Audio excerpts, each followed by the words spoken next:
오늘 하나님 말씀 시편 1편 보시겠습니다.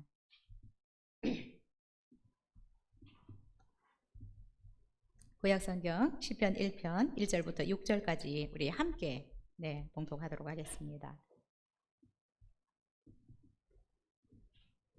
함께 읽겠습니다. 시작. 복 있는 사람은 악인들의 꾀를 따르지 아니하며 죄인들의 길에 서지 아니하며 오만한 자들의 자리에 앉지 아니하고 오직 여호와의 율법을 즐거워하여 그의 율법을 주야로 묵상하는도다. 그는 시냇가에 심은 나무가 철을 따라 열매를 맺으며 그 잎사귀가 마르지 아니함 같으니 그가 하는 모든 일이 다 형통하리로다. 악인들은 그렇지 아니하며 오직 바람에 나는 겨와 같도다. 그러므로 악인들은 심판을 견디지 못하며 죄인들이 의인들의 모임에 들지 못하리로다. 무릇 의인들의 길은 여호와께서 인정하시나 악인들의 길은 망하리로다. 아멘. 오늘 이기는 자가 되려면 41번째 묵상에 대해서 함께 말씀 나누려고 합니다. 어느 유명한 목사님이 이름을 거론하지 않겠습니다. 고등학교 때 공부가 너무 하기 싫어서 가출을 하셨대요. 굉장히 폼나게 윗주머니에 칫솔 하나 딱 꽂고 헤르만 헤세의 시집 하나를 딱 들고 집을 나가서 이곳저곳을 막 떠돌아다녔대요. 근데 얼마 동안 떠돌아다녔냐? 1년 6개월을 떠돌아다녔대요. 근데 1년 6개월이 지난 어느 날 갑자기 이런 생각이 들었대요. 야, 내가 진짜 이렇게 살다가는 나이 든 후에 정말 후회하겠다라는 생각이 번쩍 들더래요. 그래서 기도를 딱 한 다음에 집으로 돌아왔대요. 이제 집으로 돌아와서 고등학교를 다시 다녀야 되는데 1년 6개월을 놀았으니까 수업을 따라갈 수가 없더래요. 그래서 고민하다가 창피하지만 자존심 딱 내려놓고 내가 기초부터 다시 공부를 해야 되겠다라는 생각이 들었대요. 그래서 헌책방에 가서 중학교 2학년 교과서부터 다시 샀대요. 그래서 기초부터 공부를 하기 시작했다고 합니다. 고등학교 2학년이 중학교 2학년 책을 사서 다시 공부를 했는데 이 목사님은 이런 고백을 했습니다. 고등학교 2학년이 중학교 2학년 과정부터 다시 공부하겠다라고 하는 이 결단, 이것은 굉장한 용기가 필요했다라고 말했습니다. 그런데 또 이런 고백을 했습니다. 자기가 그때 고등학교 2학년 때 중학교 이 기초 과정을 다시 공부했기 때문에 대학을 갈 수가 있었고 또 대학 생활을 잘 할 수 있었다라고 고백합니다. 뿐만 아니라 목사님은 고등학교 때 중학교 과정을 다시 공부하면서 그것이 내 인생의 기초, 내 사역의 기초를 튼튼하게 쌓아올 수 있는 시작이 되었다라고 고백했습니다. 지금은 엄청나게 유명한 목사님이 되셔서 사역을 하고 계십니다. 여러분, 우리가 참 운동을 하든 공부를 하든 사업을 하든 이 기초가 참 중요하다라는 생각이 듭니다. 기초가 튼튼하지 않으면 언젠가는 흔들리고 무너지더라고요. 우리의 인생도, 우리의 기업도, 우리 국가도, 우리 교회도, 나 자신도 기초가 튼튼하지 않으면 어려움이 오면 풍파를 만나면 이겨내기가 어렵습니다. 그래서 무엇보다 우리의 기초를 튼튼하게 다지는 것이 중요하다라는 생각이 듭니다. 여러분, 그런데 생각 외로 기초가 부실한 국가들, 우리가 뉴스를 통해서 많이 보잖아요, 그렇죠? 기초가 부실한 사회들, 기초가 부실한 교회들, 기초가 부실한 성도들이 많이 있는 것 같습니다. 여러분의 기초는 어떻습니까? 여러분의 인생의 기초, 여러분의 신앙의 기초는 여러분 잘 다지고 있습니까? 오늘 이기는 자가 되려면 말씀 묵상을 해야 된다라고 제가 제목을 정했는데, 왜냐하면 우리의 인생의 기초를 말씀으로 잘 놓아야 하기 때문에 그렇습니다. 여러분, 우리는 어떤 것보다 우리 인생에 내 신앙생활에 기초를 무엇으로 놓아야 되느냐? 말씀으로 놓아야 되는데 그것은 무엇보다도 오늘 말씀을 통해서 말씀 묵상을 잘 해야 우리의 인생의 기초 또 내 신앙의 기초를 잘 놓을 수 있다라고 생각이 됩니다.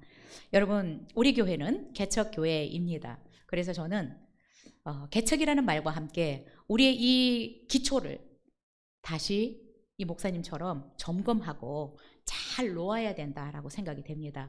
여러분, 내가 전에 교회에서 어떤 일을 했기 때문에 무슨 일을 하려고 하는 게 아니라 우리는 지금 기초를 다시 놓아야 돼요. 허술한 기초들을 튼튼하게 놓아야 됩니다. 그래서 저는 이것을 굉장히 중요하게 생각합니다. 왜요? 기초가 튼튼하지 않으면 언젠가 또 무너져요. 진도가 나가지 않습니다. 성장이 안 됩니다. 그래서 몇 주간에 걸쳐서 우리의 기초를 어떤 기초들을 놓아야 되는지 나누려고 하는데 오늘은 말씀 묵상, 말씀으로 내 기초를 놓아야 된다라는 제목으로 말씀 나누려고 합니다. 1절 2절 우리 같이 읽겠습니다. 시작. 복 있는 사람은 악인의 꾀를 따르지 아니하며 죄인들의 길에 서지 아니하며 오만한 자들의 자리에 앉지 아니하고 오직 여호와의 율법을 즐거워하여 그의 율법을 주야로 묵상하는도다. 여러분, 정말 성공하는 삶, 이기는 자의 삶을 살기를 원하십니까? 묵상을 잘 해야 합니다. 이기는 자가 되려면 묵상을 잘 해야 된다. 이게 하나님이 가르쳐 주신 비결입니다. 여러분, 우리가 잘 아는 것처럼 시편은 150편으로 되어 있는데 가장 분량이 많은 책입니다. 자, 그런데 시편 1편은 시편 150편 전체의 핵심적인 내용을 가장 잘 압축한 말씀이라고 생각됩니다. 그래서 이 시편의 편집자들이 이 시편 1편을 가장 맨 앞장에 축약해서 딱 여기에다가 배치를 해 놓았습니다. 그래서 시편 1편이 시편 전체를 압축한 내용이라고 보시면 됩니다. 자, 시편 1편은 우리의 삶을 어떻게 가장 풍성하고 행복하게 만들어줄 수 있는 비결을 제시해 주고 있습니다. 2절을 다시 한번 읽을까요?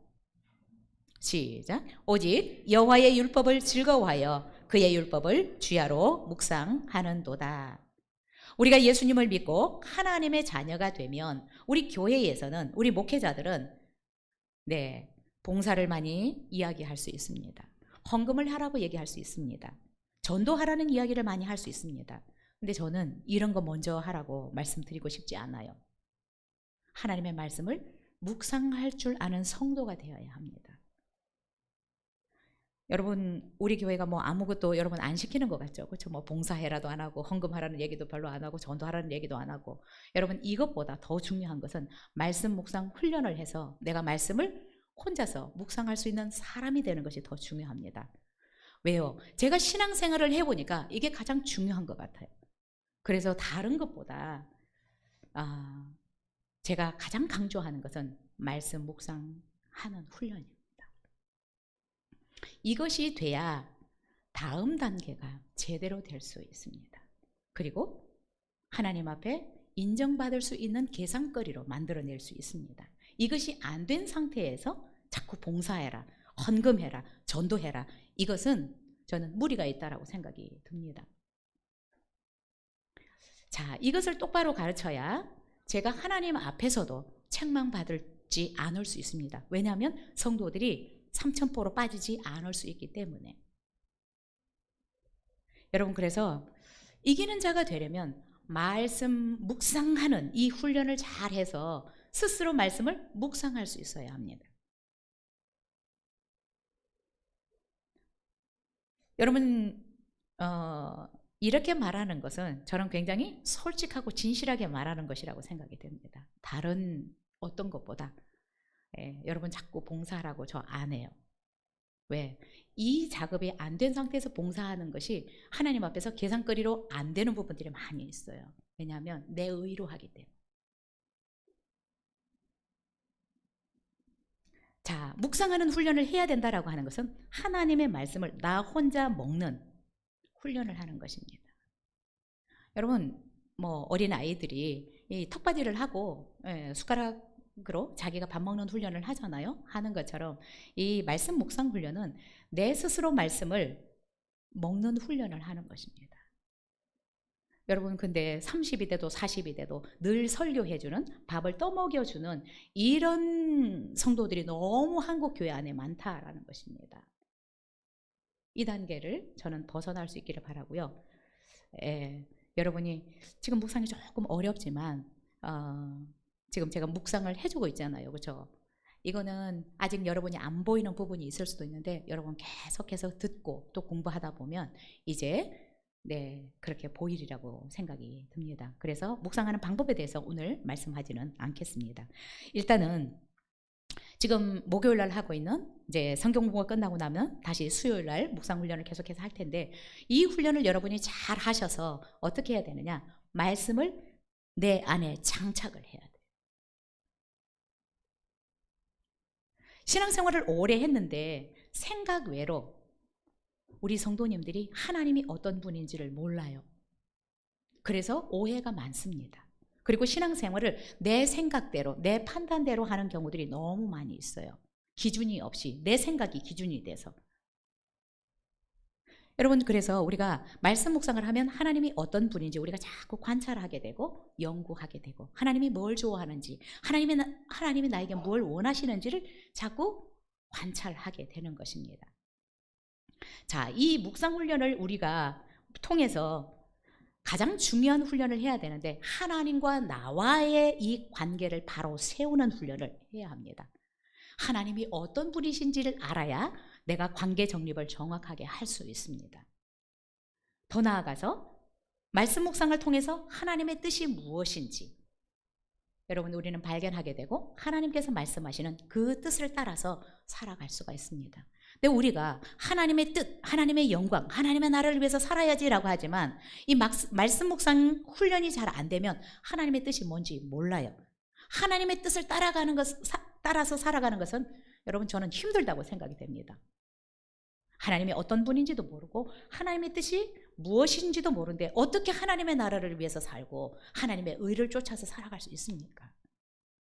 여러분 우리의 신앙의 기초들을 새롭게 놓지 않으면 여러분 나중에 아까 목사님 말씀하셨던 것처럼 나중에 정말 후회할 수 있어요. 저도 우리 성도님들도 하나님 앞에 섰을 때 후회하지 않는 삶을 살아갔으면 좋겠습니다. 저도 제대로 잘 못 가르치면 하나님 앞에서 책망받을 수 있기 때문에 저는 자꾸 말씀에서 말씀하는 본질을 가르치려고 합니다. 그래서 어쩌면 세상적으로 살아가는 어떤 교회가 세상의 어떤 방식대로 살아가는 이런 부분들을 가르치지 않을 수 있는데 저는 그 방법은 안 가르치려고 합니다.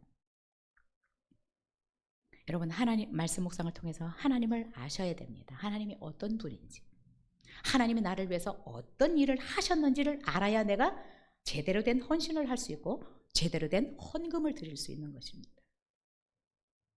그리고 하나님이 어떤 분인지를 정확하게 알아야 여러분 내가 하나님을 하나님의 위치에 모시고 하나님을 섬길 수 있는 것입니다.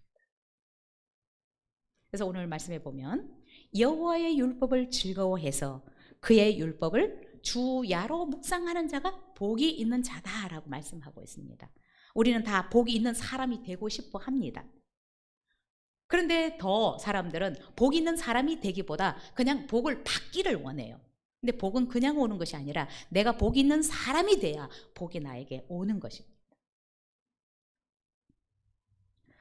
오늘 말씀해 보니까 여호와의 율법을 즐거워하고 그 율법을 주야로 묵상하는 사람이 복 있는 사람이다 라고 말씀하고 있습니다.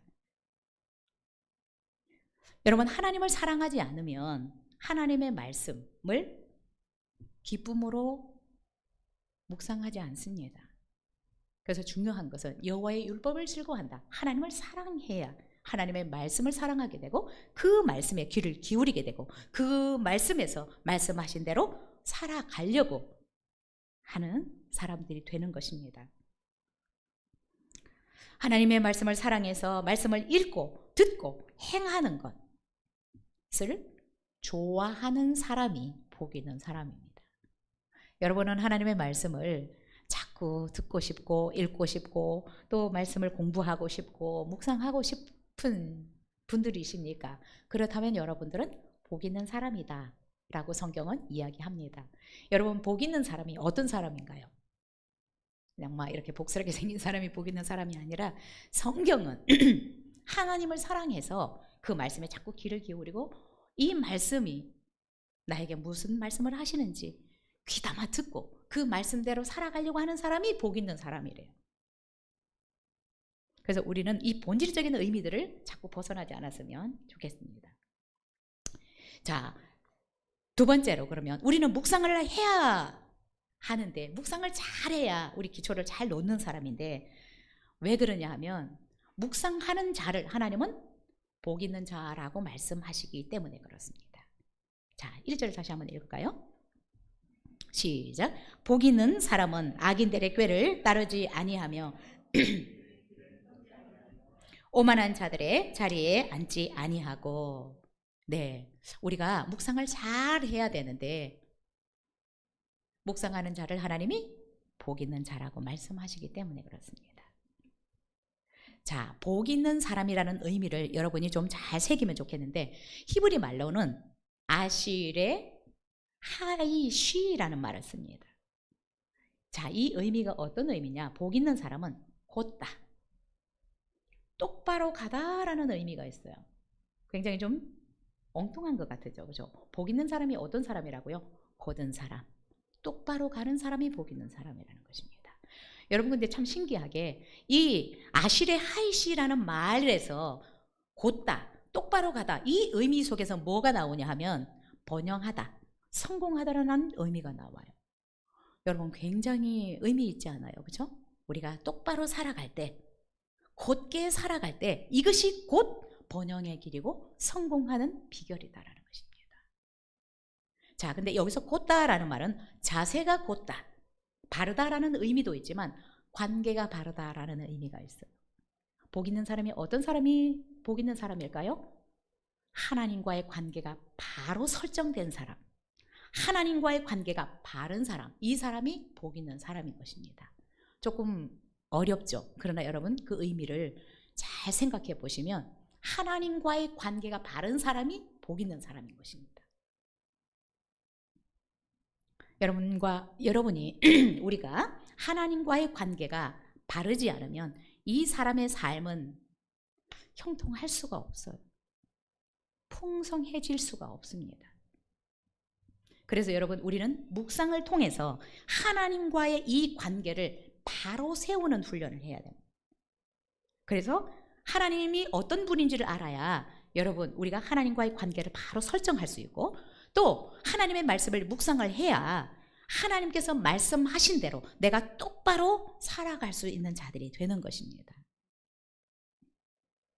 그래서 저는 우리 행복의 가장 중요한 비결이자 핵심 요소는 하나님과의 바른 관계를 설정해서 하나님이 말씀하신 대로 똑바로 걸어가는 것이라고 생각이 됩니다. 여러분, 우리 인간의 비극이 어디에서 시작이 됩니까? 하나님과의 관계가 틀어진 데서 시작이 되었습니다. 아담과 하와가 범죄한 이후에 하나님과의 관계가 끊어져 버렸습니다. 이것이 인간의 비극입니다. 그래서 우리가 복 있는 자가 되려면 하나님과의 관계가 바로 회복이 돼야 돼요.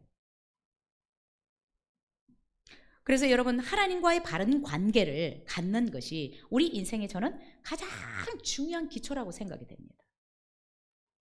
여러분, 이것이 귀에 들어오십니까? 하나님과의 바른 관계를 갖는 이것이 우리 인생의 가장 중요한 기초이고 여러분, 우리의 삶이 행복하고 풍성해지는 비결이자 핵심입니다. 이 1편에서 말하는 이 본질적인 의미, 복 있는 사람의 본질적인 의미입니다. 그래서 여러분, 하나님과의 바른 관계를 우리가 어떻게 형성할 수 있을까요? 저는 말씀 묵상을 통해서 하나님이 어떤 분인지를 제대로 알아야 이 바른 관계를 우리가 형성할 수 있다라고 생각이 됩니다. 그런데 여러분, 이 관계, 말씀 묵상을 통해서 하나님이 어떤 분인지를 모르면 사실 내 마음대로 하나님을 생각하고 내 마음대로 요나처럼 하나님의 말씀을 하셔도 내 마음대로 해석해서 행동할 수밖에 없습니다. 그래서 우리의 삶이 삼천포로 빠지는 경우들이 너무 많이 있어요. 자, 2절에 보니까 여호와의 율법을 즐거워하여 그의 율법을 주야로 묵상하는 자가 복 있는 사람인데, 왜 복 있는 사람이냐? 왜 하나님의 말씀을 주야로 묵상하는 사람이 복 있는 사람이냐? 하나님이 어떤 분인지를 묵상을 통해서 정확하게 알 수 있기 때문입니다. 다른 말로 하나님과의 바른 관계를 설정할 수 있기 때문에 그렇습니다.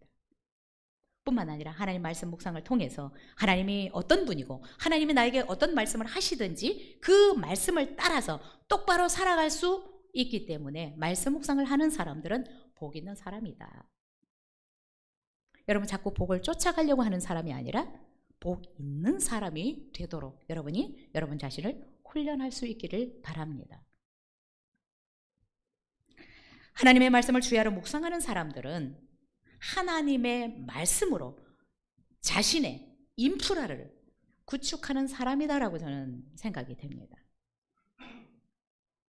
여러분, 나라든 어떤 사회든 인프라를 잘 구축하는 것이 굉장히 중요한데, 여러분 아프리카를 가면 길이 제대로 없어요. 네, 얼마나 발전이 되겠습니까? 그래서 우리가 어떤 공사를 하더라도 뭐부터 해요? 토목공사부터 하잖아요. 그렇죠? 길을 내고 시작합니다.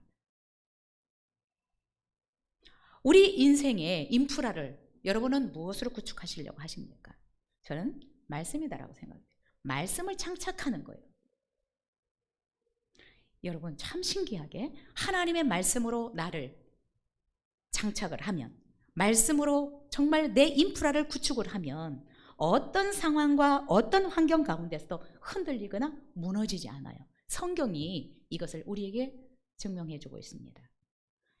여러분, 바벨론 포로로 끌려갔던 다니엘이나 느헤미야나 에스더나 요셉이나 이런 사람들은 하나님의 말씀으로 잘 장착된 사람들이, 그래서 어떤 상황과 환경 가운데서 이들은 하나님과의 관계가 틀어지지 않아요. 그 사람이 결국은 그 사회에서도 인정받는 사람들이 될 수 있고, 번영하는 사람들, 성공하는 사람들이 될 수 있습니다. 복 있는 사람은 어때요? 악인의 꾀를 따르지 않고 죄인의 길에 서지도 않고 오만한 자들의 자리에 앉지 않는다. 복 있는 자가 되면 자연스럽게 여러분, 이 악인들의 꾀, 시험, 유혹 이런 데도 흔들리지 않게 되는 것입니다. 말씀이 내 안에 장착되어 있는데 사람들이 아무리 나를 죄를 짓도록 꼬신다고 해서 내가 넘어집니까? 다니엘 보십시오. 요셉 보세요. 안 넘어지잖아요. 확실하게 말씀으로 구축이 되어 있으니까 넘어지지 않는 것입니다. 이거는 따라오는 것입니다. 내가 안 넘어지려고 했는데요, 아직 덜 돼서. 확실하게 장착이 되면 요셉처럼 감옥에 가더라도 뿌리치고 그 유혹을 뿌리칠 수 있는 것입니다. 다니엘처럼 그냥 사자굴에 들어가더라도 가는 것입니다. 그러나 그렇게 살았던 사람들은 하나님이 확실하게 그들의 삶을 번영하도록 하셨고 성공하도록 하셨습니다. 자, 오늘 1절에 보니까 이 복 있는 사람은 악인들의 꾀를 따르지 않는데요. 이 악인이라는 것은 히브리 말로 라사라는 단어를 쓰는데 유죄한 자, 법정에서 유죄 판결을 받은 자라는 의미입니다. 왜 유죄 판결을 받습니까? 법대로 안 살면 유죄 판결을 받는 것입니다. 죄인의 길에 서지 않는다. 이 죄인이라고 하는 말은 표적을 빗나간 사람, 표적에 못 미친 사람, 표적을 지나쳐버린 사람을 죄인이라고 얘기를 합니다. 하나님의 말씀의 표적에 우리의 삶의 화살을 쏘았을 때 적중하지 못한 사람을 죄인이라고 얘기를 합니다. 죄인은 하나님의 길, 말씀을 따르지 아니하고 자기 자신의 길을 가는 사람을 말합니다. 오만한 자, 히브리 말로 레침이라는 단어를 쓰는데 조롱하다, 비웃다라는 의미가 있습니다. 자, 오만한 자는 하나님을 조롱하는 자, 비웃는 자라는 의미입니다. 즉 하나님을 향해서 악한 말로 하나님을 조롱하는 자, 하나님의 하나님 되심을 인정하지 않는 자들, 예수 그리스도를 메시아로 고백하지 않는 자들, 이런 자들을 오만한 자라고 말씀합니다. 여러분, 아담과 하와는 하나님의 하나님 되심을 인정하지 않았습니다. 자기가 하나님처럼 되고 싶었습니다. 하나님을 조롱하는 오만한 행위인 것입니다.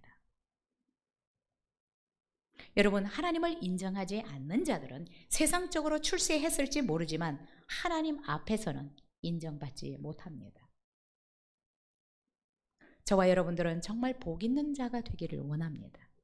복 있는 자가, 정말 여러분들이 복 있는 자가 되기를 원한다면 자꾸 말씀을 열어서 묵상하시고 공부하셔야 됩니다. 자, 그러면 왜 묵상해야 되느냐? 묵상하는 자에게 하나님이 풍성한 삶, 형통한 삶을 약속하고 있기 때문에 묵상해야 합니다. 저는 우리 성도님들이 정말 풍성하고 행복한 삶을 살기를 정말 날마다 기도합니다. 그런데 여러분이 오늘 말씀을 따라 사셔서 복 있는 자가 돼야 제 기도도 효과가 나타나는 것입니다. 3절을 읽을까요? 시작. 그는 시냇가에 심은 나무가 철을 따라 열매를 맺으며 그 잎사귀가 마르지 아니함 같으니 그가 하는 모든 일이 다 형통하리로다. 이것이 누구의 삶입니까? 여호와의 율법을 즐거워해서 그의 율법을 주야로 묵상하는 사람들의 약속의 복입니다. 그는, 묵상하는 자는 시냇가에 심은 나무가 철을 따라 열매를 맺으며 그 잎사귀가 마르지 아니함 같으니 그가 하는 모든 일이 다 형통하리로다. 여러분, 이 세상에 사는 사람은 누구나 다 행복한 삶을 추구하고 있습니다. 행복을 추구하지 않는 사람은 아무도 없을 것입니다. 스위스의 사상가이자 법률가인 칼 힐티라는 사람이 행복론에서 이런 말을 했습니다. 행복을 추구하는 것은 만인의 공통된 소원이다. 그런데 실제로 행복한 삶을 사는 사람은 소수에 불과하다라고 칼 힐티는 말했습니다. 세상 사람들뿐만 아니라 하나님이 전능하시고 하나님이 수많은 약속들을 우리에게 약속하신 이 약속을 받고 살아가는데 우리 성도님들도 풍성한 삶을 살아가지 못하는 사람들이 너무 많다라는 생각이 듭니다. 분명히 하나님은 약속하셨는데 풍성한 삶을 살도록 비결을 가르쳐 주셨고 방법을 가르쳐 주셨는데 그렇게 살아가지 못한 하나님의 자녀들이 교회 안에 너무 많다라는 것입니다. 이 아이러니를 어떻게 풀어가야 되는지 정말 숙제입니다.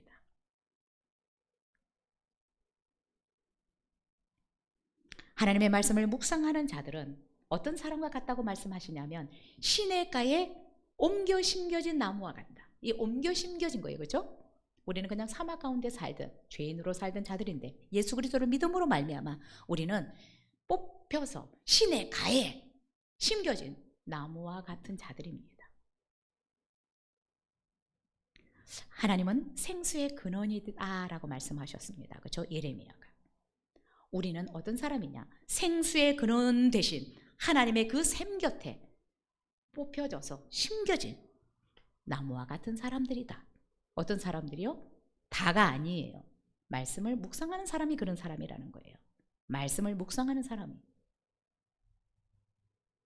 하나님의 그 생수의 샘가에 심겨진 자들은 복 있는 사람입니다. 이런 사람들은 하나님의 말씀을 주야로 묵상하는 사람들이 그런 시냇가에 심겨진 나무와 같은 사람들이고 이들의 삶은 형통하고 또한 시절을 쫓아 풍성한 열매를 얻을 수 있다라고 말씀하고 있습니다. 여러분, 우리 삶의 풍성한 삶의 비결이 무엇입니까? 이것입니다. 여러분, 하나님의 말씀을 묵상해서 그 말씀을 따라서 똑바로 살아가는 사람, 이 사람이 복 있는 사람이고 이 사람이 이런 풍성한 삶을 살아갈 수 있는 사람들인 것입니다. 여러분, 자꾸 내 생각대로 신앙생활을 하면 안 됩니다. 그냥 내가 생각한 대로 내가 그냥 조금 아는 대로 살아가는 것이 아니라 우리는 법을 따라서 살아가야 되는 것입니다. 그래서 말씀을 공부하지 않으면 우리가 안 된다라는 것입니다. 여러분, 이렇게 하나님의 말씀을 따라가는 사람들에게 하나님이 풍성한 삶을 약속하셨을 뿐만 아니라 6절에 보니까 하나님께 인정받는 자가 된다라고 말씀하고 있습니다. 여러분, 세상 사람들은 돈이 많거나 높은 위치에 앉은 사람들을 인정해 줄지 모르겠습니다. 그러나 성경은 그런 사람을 인정하는 것이 아니라 하나님의 말씀을 주야로 묵상해서 그 말씀대로 살아가는 사람을 인정해 준다라는 것입니다. 진리를 따라 살아가는 사람들을 하나님은 인정하십니다. 그래서 교회 안에서도 모두를 다 인정하는 것이 아니라 하나님은 하나님의 말씀을 따라서 살아가는 사람들을 인정해 주시고 약속하신 대로 이런 풍성한 삶, 형통한 삶을 살도록 하신다라는 것입니다. 다니엘은 바벨론 포로 중에 또 하나님의 말씀을 따라서 살았기 때문에 악한 자들의 유혹에 시험에 넘어지지 않았습니다. 하나님과의 관계가 흐트러짐이 없었습니다. 포로로 잡혀갔지만 여러분, 결국 바벨론 왕에게도 인정을 받았고요. 또한 바벨론 왕이 하나님께로 돌아오는 놀라운 기적적인 삶을 살았습니다. 뿐만 아니라 제2인자의 위치에까지도 올라가는, 번영하는, 성공하는 삶을 살아갈 수 있었습니다. 여러분, 비결이 말씀입니다. 오늘 우리 찬양했던 것처럼 푸른 만들고 꽃은 시들어도 하나님의 말씀은 없어지지 않습니다. 여러분, 그러면 묵상하지 않는 사람들의 삶은 어떠냐? 4절부터 6절까지 읽겠습니다. 시작. 악인들은 그렇지 아니하며 오직 바람에 나는 겨와 같도다. 그러므로 악인들은 심판을 견디지 못하며 죄인들이 의인들의 모임에 들지 못하리로다. 무릇 의인들의 길은 여호와께서 인정하시나 악인들의 길은 망하리로다. 여러분, 복 있는 사람과 대조되는 말, 의인과 대조되는 말이 악인입니다. 4절에 보니까 악인들은 그렇지 않다. 악인들은 어떻지 않다고요? 하나님의 말씀을 묵상하지 않고 말씀을 따라서 똑바로 살아가지 않는다라는 것입니다. 자, 하나님의 말씀을 묵상하지 않고 살아가는 사람들을 악인이라고 표현하고 있고요. 또한 어떻게 표현하고 있습니까? 겨와 같다라고 표현하고 있습니다. 겨, 우리가 잘 아는 것처럼 쭉정이, 알맹이가 없는 쭉쟁이와 같다. 왜 쭉정이에요? 알맹이가 왜 없습니까? 진리가 없다라는 거예요. 우리 속에 진리가 없어요. 여러분, 그리스도인들 속에 이 성경 말고요, 내 안에 진리가 꽉 채워져야 우리가 알곡이 되는데, 여러분, 지금 우리 채워져 가고 있죠, 그렇죠? 알곡으로 채워져 가고 있는 중입니다. 여러분이 만약에 내가 쭉정이 같다라고 하면 말씀을 자꾸 내 안에 채워야 돼요. 성경에 있는 것 말고 내 안에 나를 쭉정이가 아니라 알맹이를 진리로 채워가야 된다라는 것입니다. 진리가 없는 자는 겨와 같은 사람이다. 다른 말로 또한 악인이다라고 표현하고 있습니다. 여러분, 하나님이 누구를 악하게 본다고요? 진리가 없는 사람을, 예수 그리스도를 믿지 않는 사람을 악인이라는. 악인들의 가장 두드러진 특징이 뭘까요? 하나님의 말씀이 없기 때문에 하나님의 말씀을 근거로 해서 살지 않는 것입니다. 우리가 그리스도인인데 우리도 하나님의 말씀을 근거로 해서 살지 않으면 하나님은 우리를 악하다라고 말씀하십니다. 왜 너 내 뜻대로 내 법대로 안 살아라고 하는 것입니다. 그렇죠?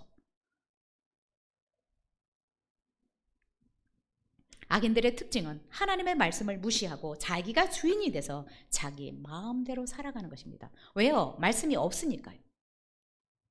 자기 지식, 자기 경험, 자기 생각, 자기 뜻, 자기의 판단을 따라서 살아가는 것입니다. 결국 악인들은 말씀을 묵상하지 않기 때문에 하나님이 어떤 분인지도 모르고 하나님의 뜻이 무엇인지도 모릅니다. 그런데 여러분, 마지막 날에 하나님이 우리를 심판하실 때 무엇으로 심판하십니까? 우리의 봉사, 우리의 헌금으로 심판하시는 것이 아니라 진리로 심판하십니다. 말씀으로 심판하십니다. 그래서 말씀대로 하지 않은 내 어떤 행위도 하나님 앞에서는 계산거리가 안 된다라는 것입니다.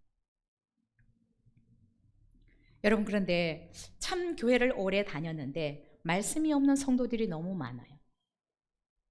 참 이것을 어떻게 해야 될지 숙제입니다. 그러면 어떻게 돼요? 5절을 다시 한번 읽을까요? 시작. 그러므로 악인들은 심판을 견디지 못하며 죄인들이 의인들의 모임에 들지 못하리로다. 자, 진리가 없는 사람들, 겨와 같은 사람들은 바람에 불려가는데 이 심판날에 알고가 쭉정이를 나누는데 결국은 그 환난의 날에, 심판의 날에 불려가는 것입니다.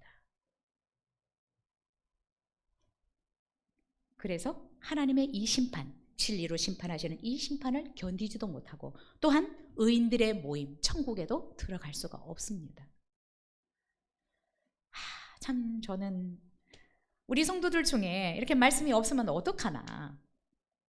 저도 하나님 앞에 책망받을 수 있잖아요. 그렇죠? 왜 그따위로 가르쳤어? 그리고 혹이라도 우리 성도님들 중에 정말 이 심판을 견디지 못하는 쭉정이들이 있으면 어떡하나. 이게 제일 큰 고민이에요. 여러분, 왜 저는 숫자가 많이 늘어나는 게 문제가 아니라 수많은 한국 성도님들 중에 숫자가 많아도 쭉정이가 많이 있다라는 것입니다. 불려갈 심판을 견디지 못할 사람들.